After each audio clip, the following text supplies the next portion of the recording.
historia con muchos cambios de temperatura. Aprendizaje esperado. Reconoce la importancia del uso de los termómetros en diversas actividades. Énfasis. Valora los avances tecnológicos en el diseño de termómetros. Los primeros termómetros. ¿Qué vamos a aprender? Aprenderás a reconocer la importancia del uso del termómetro en diversas actividades. ¿Qué hacemos? En las 2 últimas sesiones hemos visto que la temperatura se mide con los termómetros, pero ¿desde cuándo existe este interés y necesidad en la humanidad? Línea del tiempo. Desde tiempos remotos, el ser humano ha tenido un interés constante por medir la temperatura. El griego Filón de Bizancio construyó el primer artefacto similar a un termómetro, en el tercer siglo antes de nuestra era, o sea hace más de 2200 años. Se trataba de una esfera de vidrio, que contenía aire, se conectaba a un recipiente con agua, a través de un tubo de vidrio delgado. Cuando se ponía debajo de los rayos solares, el aire de la esfera se expandía y liberaba burbujas al agua. Cuando el sol se metía o hacía frío, el aire se contraía, generando un vacío que hacía subir al agua por el tubo. Esto no podía llamarse termómetro, puesto que la palabra termómetro quiere decir medir la temperatura. Pero volvamos al viaje en el tiempo. Unos 300 años después, en el siglo II de nuestra era, o sea hace poco más de 1800 años, también en Grecia, un hombre llamado Claudio Galeno definió la primera escala de temperaturas. Pero adelantemos un poco el reloj, hasta el siglo XVI, alrededor del año 1590. En Florencia, Italia, Galileo Galilei retomó aquel artefacto de los griegos, el termoscopio, y lo reinventó, pero en esta ocasión lo colocó en vertical. Así, cuando el aire se calentaba, se expandía y el nivel del agua en el tubo bajaba, pero para poder mostrar las pequeñas variaciones de temperatura, tenía que ser muy alto. No mucho tiempo después diversos científicos retomaron el principio del termoscopio e hicieron su propia versión. En el siglo XVII, los años 1600s, científicos como Santorio Santori, Robert Fladd, Cornelio Drebbel, todos propusieron avances al invento. El problema es que cada uno de los que mejoraba el diseño agregaba su propio sistema de medición. Los inventores sabían de qué estaban hablando, unos 50 años más tarde. En el año 1701 en Dinamarca, un científico llamado Olermer desarrolló un sistema de medición con un termómetro cerrado. Un día recibió la visita de un joven que lo admiraba y que, por cierto, estaba obsesionado con la medición de temperatura, Gabriel Fahrenheit, un científico de origen alemán nacido en lo que hoy es Polonia. Fahrenheit retoma la idea del punto de congelación del agua salada de Ermer, le cambia los números y un año después, diseña el primer termómetro de alcohol y 5 años después, el primer termómetro de mercurio. Su invento se hizo muy popular. En 1744 en Suecia, Anders Celsius inventó otra escala de temperatura, se basa en el agua pura, al nivel del mar. El punto de congelación del agua, cuando se transforma en hielo, sería el punto 0 y el punto de ebullición de la misma, cuando hierve, sería 100. Como entre estos puntos congelación y ebullición del agua hay 100 puntos, a esta escala se le conoce como grados centígrados. La escala de Celsius se hizo muy popular. Pero 100 años más tarde, 1848, el barón William Kelvin retomó la escala Celsius, pero colocó el 0 en donde, según él, la materia ya no intercambia ningún tipo de energía, es decir, el llamado cero absoluto. Esta temperatura es exactamente menos 273 grados Celsius. Es decir, muy fría. Pero, ¿dónde midió esa temperatura? En el Polo Sur. En ninguna parte. Esto lo determinó a través de cálculos matemáticos e hipótesis, porque, ni siquiera en el Polo Norte o en el Polo Sur llega a presentarse esa temperatura. La más fría registrada en el mundo es de menos 88 grados Celsius. Pero entonces, ¿dónde se usa un termómetro con grados Kelvin? Es una escala que se usa sobre todo en ciencia, por ejemplo, para calcular la temperatura del espacio que está alrededor de 3 grados Kelvin. Pues no te olvides que ha sido una historia muy extensa, la curiosidad de los seres humanos es infinita y es el motor de la ciencia. Tenemos que pensar que, durante mucho tiempo, la humanidad no estuvo tan comunicada como lo está ahora. Entonces imagínate, en esas épocas, los inventos se conocían solamente en las comunidades a las que llegaba la divulgación de ese invento y la ciencia no estaba al alcance de todos. Justo al respecto de eso, te invito a ver la siguiente lectura para que conozcas un poco más de los autores de las escalas más usadas en el mundo. Cápsula, Fahrenheit versus Celsius, Dansk, Polonia, 1701. Fahrenheit. mi nombre es Daniel Gabriel Fahrenheit y nací aquí, en Danzig. Hoy en día es Polonia, pero en ese momento era parte de Alemania. La verdad no tengo muchos recuerdos de mi infancia, se me borraron después de lo que me pasó. ¿Qué me pasó? Bueno, a mí nada, pero un día a mi papá y a mi mamá se les hizo muy fácil comerse unos hongos que encontraron en el bosque, y se murieron.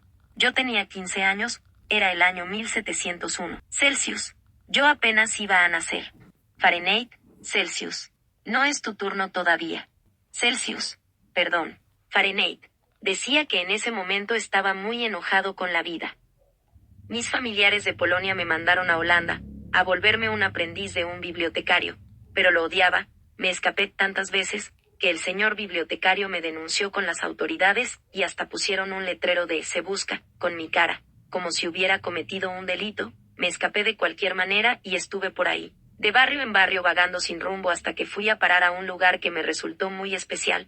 Ahí había hogueras y mezclas de arena que se fundían, para formar vidrio. En ese momento, en Ámsterdam, se fabricaban los barómetros, y los termómetros, y otros artefactos de vidrio. Tuve la suerte de que en uno de esos lugares me aceptaran como aprendiz, entonces ahí, trabajando el vidrio para hacer tubos y esferas, encontré una cierta paz. Me llamaba la atención como para conocer la temperatura exacta del vidrio para ser moldeado, había que ser intuitivo, porque, aunque hubiera termómetros y barómetros, cada uno marcaba sus propias cifras y nadie se ponía de acuerdo, hacía falta una sola escala para todos. Entonces, a mí se me ocurrió algo, encontrar el punto más bajo de temperatura para el termómetro y pensé que no debería ser el agua, sino el agua salada, que se congela a menor temperatura. Así fue como di con la base de mi maravillosa escala, que todo el mundo adoptó. Celsius. Pero, perdona que te interrumpa, Daniel Gabriel, pero ¿qué no acaso esa idea la tuvo otro científico, a quien casualmente tú visitaste un año antes de inventar esta escala? Fahrenheit. Bueno, sí, es cierto, la idea no fue totalmente mía sino de Olermer, a quien conocí por azares del destino. ¿Se acuerdan que las autoridades me buscaban? Bueno, pues en 1708 fui a Copenhague, Dinamarca, para pedirle ayuda al alcalde para que me liberaran de ese cargo, y resultó que ese alcalde era un científico genial, Mer. Nos caímos muy bien, y le dije que yo quería ser científico y que estaba interesado en la medición de calor. Él fue muy amable, y me mostró una escala que había desarrollado años atrás. Al igual que Galileo, Mer era un genio, pero prefería observar las estrellas, en cambio yo, estaba obsesionado con la temperatura. Cuando vi que la escala de Mer tenía todas sus mediciones en numeritos que terminaban en fracciones, que si 3.5, que si 4.9, que si 37.85, todo para terminar en 60, que es de buena suerte para los astrónomos, casi me da el ataque. ¿Qué clase de orden es ese? No, señor, alguien tenía que arreglarlo y alguien tenía que encontrar una sustancia medidora más precisa que el vino y que el agua y que el alcohol. Así es que yo lo multipliqué todo por 4 y se me ocurrió qué sustancia meter al termómetro que era más sensible a los cambios de calor que los demás líquidos, el mercurio. Y tada, mi escala había nacido, era perfecta. El agua se congelaba a 32 grados, la temperatura del cuerpo humano era 96 grados como las axilas de mi mujer, y el agua llegaba a su punto de ebullición a los 212 grados, ¿lo ven? Perfección. Celsius, perdón. ¿Qué tienen de lógico esos números? ¿Por qué se congela el agua a 32 grados? ¿No sería más lógico que se congelara en 0 grados? Fahrenheit, ¿crees que mis medidas son arbitrarias? Celsius, pues si no lo fueran, la mayor parte del mundo usaría tu escala, y la mayor parte del mundo utiliza la mía. Tu escala solo la usan en Estados Unidos. Fahrenheit, y en Belice y en las Bahamas y Micronesia y las Islas Caimán. Celsius, sí, y nos confunden a todos. Mi escala es más sencilla, el 0 es cuando se congela el agua pura, al nivel del mar, nada de que salmuera ni mezclas raras y rebuscadas, y el 100 es cuando hierve el agua, nada más, muy sencillo, ¿no? Fahrenheit, tú no tienes idea de cómo funciona el mercurio. Yo lo estudié muy de cerca. Por cada grado en mi escala, un volumen de mercurio se incremente por una parte en 10.000. Celsius, ¿qué? ¿Alguien entendió al señor? Nadie te entendió. Fahrenheit, en primer lugar, Celsius, cuidado con cómo me hablas, yo soy Fahrenheit, hay un cráter en la luna en honor mío. Celsius, ¿y eso qué? Yo también tengo un cráter en la luna y hasta un asteroide. Así es que te gano. Fahrenheit, insolente. Yo inventé los termómetros modernos. Celsius, que ya casi nadie usa, porque son tóxicos, lo hace desaparecer. Mira a cámara. Mi turno. ¿Cómo están? Buenos días. Mi nombre es Anders Celsius y soy sueco. Llevé una vida muy tranquila, nací y morí en un pueblo llamado Apsele. Tuve la oportunidad de viajar y de estudiar en Italia, Alemania y París. Tuve compañeros brillantes, como Carlos Linneo, que le puso el nombre científico en latín a todas las especies de animales y plantas. Cuando cumplí 16 años empecé a obsesionarme con las auroras boreales, esas luces extraordinarias que se ven por mis tierras durante el invierno. Pude reportar más de 300, que observé a lo largo de 16 años. Para ese momento ya era maestro en la universidad, en 1936. Fahrenheit, cuando yo morí. Celsius, silencio. Daniel Gabriel. Decía que cuando cumplí 35 años, fui a una expedición a Laponia, que es una región al norte de mi país y de los países vecinos, Noruega y Finlandia. Ahí hicimos unas mediciones y pudimos comprobar la teoría de que la Tierra hacia los polos se vuelve un poco chata. Pero volvamos al tema de la temperatura. No era un apasionado de esos temas, pero siempre me pareció que la escala de Fahrenheit era un poco forzada. Siento que obedecía más a un capricho del señor, que estaba obsesionado con el mercurio, que a una medida lógica. Así es que se me ocurrió, en 1742, proponer a la Academia de Ciencias sueca, un sistema más simple. El punto de congelación de agua simple en el 0 y de ebullición en el 100. Facilísimo. ¿No? Fahrenheit. No, no, no, di las cosas como fueron. Así no propusiste tu escala. Celsius, claro que sí. Fahrenheit. Claro que no. La pusiste al revés. Celsius. Ah, si es cierto ya no me acordaba. Fahrenheit. No, pues qué bueno que estoy yo para recordártelo, ¿no? Pusiste el 0 en el agua hirviendo y el 100 en el agua congelándose. Dime. ¿Qué lógica tenía eso? Celsius. Bueno, pero después la cambiaron. Fahrenheit. Hasta después de tu muerte. Celsius. Pero bueno, me morí luego, a los 3 años ya estaba en la tumba. Ahora que me acuerdo, ya sé por qué lo puse al revés, porque en un país tan frío como Suecia, que podemos llegar a temperaturas mucho más frías que en la que se congela el agua, así me aseguraba de que no hubiera números negativos en mi escala. Fahrenheit. Hubieras usado mi escala, y no hubieras tenido negativos, por eso usé la salmuera. Celsius. No me quería complicar. Fahrenheit. Pues te complicaste más. Lord Kelvin, silencio. Lord Kelvin, a un lado, patéticos e insignificantes científicos de recámara. Celsius, ¿quién eres tú? Lord Kelvin, yo soy Lord Kelvin, y mi sistema es absoluto. Peleándose por encontrar un punto más bajo de referencia en sus patéticos termómetros, me dan pena. Alguna vez, en su insignificante carrera de científicos, se preguntaron, ¿qué temperatura tiene el universo? No podían pensar más allá de sus pueblos, de Noruega, de Alemania o de los Países Bajos. Saben que aún en el frío del agua congelada, las partículas más pequeñas de la materia se siguen moviendo.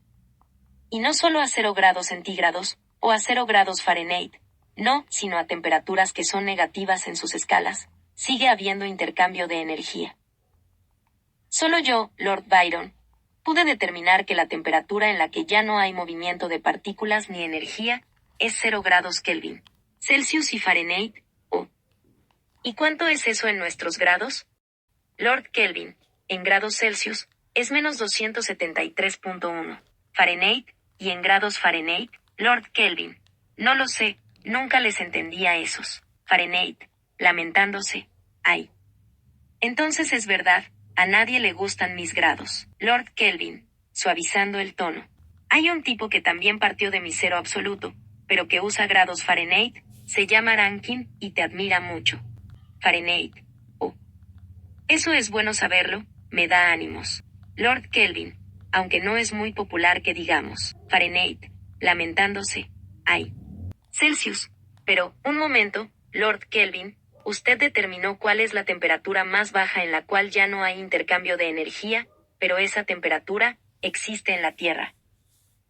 Lord Kelvin, claro que no, la temperatura más baja registrada en la Tierra es de apenas menos 88 grados centígrados, y la del espacio, es de menos 270 grados centígrados, o de tercer Kelvin aproximadamente.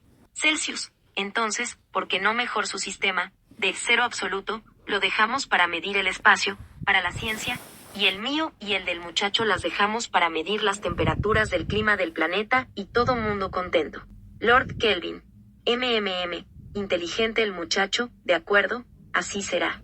La de ustedes será para la vida cotidiana, y mi escala será para la ciencia. Celsius. Yo me refería más bien al Lord Kelvin, no se hable más. Hasta la eternidad y más allá. Celsius. Bueno, pues ya está. Los dos nos quedaremos funcionando, los grados Kelvin se medirán Celsius, y los tuyos servirán para medir los grados Rampis. Fahrenheit. Rankin. Celsius. Por eso, Rankin. ¿Contento? Fahrenheit. Nunca estaré contento con tus grados desplazando a los míos. Celsius. Relájate, vamos a dejar de usarlos, eventualmente, así es que relájate. Fahrenheit. No mientras existan los Estados Unidos de Norteamérica. Celsius. Puff. Te das cuenta que el mercurio fue muy importante, porque para lograr que llegue a la ebullición, hay que alcanzar temperaturas de más de 350 grados centígrados. Y se puede congelar, aunque tiene un punto de congelamiento muy bajo, de menos 38 grados centígrados. En condiciones normales, ni se hace sólido ni se hace vapor, por eso es tan buen elemento para meter dentro de un termómetro. En casa la mayoría tratamos de tener un termómetro, para medir la temperatura corporal. La medición de la temperatura corporal es muy importante. Cualquier alteración extrema es un indicador de que algo en nuestro cuerpo no está bien. Y por eso en caso de que no contemos con un termómetro, es indispensable ante cualquier signo, que asistamos a la clínica o médico más cercano. En casa o en las clínicas encontraremos termómetros de 3 tipos. Todos sirven para lo mismo, pero la tecnología es diferente. Están en primer lugar los termómetros de mercurio, que ya hemos mencionado y que ya sabemos cómo funciona. Con el calor, el líquido se expande y con el frío se contrae. Algo interesante es que algunos termómetros de bulbo, así se le llama a este tipo de termómetros, usan etanol, un tipo de alcohol, que tiene colorante rojo o azul, también son muy populares. ¿Qué ventajas tienen? Pues la principal es que, si los cuidas, pueden durar muchísimo y no requieren de ningún tipo de energía eléctrica para funcionar.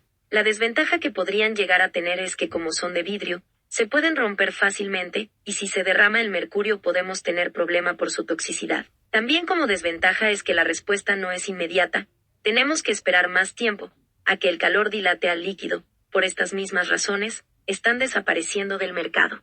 Otro tipo de termómetros son los digitales. Las ventajas que tienen es que son fáciles de producir y poco costosos. Requieren baterías, funcionan con un termistor, que es un tipo de sustancia resistora, que conduce la electricidad de forma rápida o lenta según sube o baja la temperatura. De esta forma, miden el flujo eléctrico en estos metales, semiconductores, que pueden ser más o menos resistentes al flujo según la temperatura. Su principal ventaja, su fácil lectura, respuesta rápida, memoria y en algunos casos alarma vibrante. Por todas estas razones es que están desplazando a los de mercurio. Y están también los infrarrojos.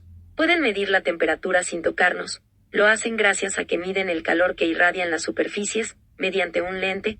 Un sensor capta la energía que recibe, y después un componente electrónico traduce la señal detectada para mostrarla en pantalla. Los termómetros de este tipo apuntan un rayo de luz infrarroja hacia el objeto cuya temperatura deseamos medir. Lo que mide es la radiación térmica emitida, no la temperatura en sí, por eso es que no necesita tocarnos. Esa sería la gran ventaja, es que puede funcionar a distancia. Imagínate que estás en una situación en la que es imposible hacer contacto con el objeto, o que el ambiente es tóxico. Entonces en estos casos es muy útil, o en estos momentos, en los que nos ha preocupado contagiarnos de coronavirus por el contacto, ha sido básico podernos medir la temperatura sin que haya contacto físico. Algunas desventajas es que la medición por infrarrojos, IR, es una medida óptica. Por ese motivo la lente de la cámara debe estar bien limpia y el campo de medición debe estar libre de cualquier interferencia, sin polvo ni humedad, ni vapor o gas extraños. De igual manera, la medición por IR es una medición de superficie, por lo tanto, si hay presencia de polvo o bien óxido en la superficie del objeto a medir, la medición se realiza sobre estas partículas y no sobre el cuerpo que se desea medir. Entonces, en algunas ocasiones nos puede dar valores dudosos. Es importante mencionar que no emiten ningún tipo de radiación hacia nosotros. La luz roja es una guía para ver hacia dónde se apunta, por lo tanto, No afectan a los ojos, ni a la piel, ni a nuestras neuronas. Su uso es muy sencillo. En la sesión de hoy aprendiste que desde la antigüedad los seres humanos han tenido un interés por medir la temperatura, que Galileo Galilei fue el primero en hacer un artefacto que sería el antecedente de los termómetros modernos, y que a su vez se había basado en otro más antiguo, pero a ambos les faltaba un sistema de medición. También que la idea de Galileo fue retomada por muchos científicos, pero que fue Gabriel Fahrenheit el primero en colocar el mercurio en el termómetro. Conociste a Anders Celsius, quien inventó una escala que se volvió popular en todo el mundo, excepto en los Estados Unidos de Norteamérica y algunos otros países del Caribe. Conociste también el concepto del cero absoluto, con la escala de Lord Kelvin, una escala que se usa más en ciencia que en la vida cotidiana. Aprendiste sobre los 3 tipos de termómetros que más usamos actualmente para medir la temperatura: el de mercurio, el digital y el infrarrojo. Todos tienen ciertas ventajas y desventajas. Espero que hayas disfrutado esta clase tanto como nosotros.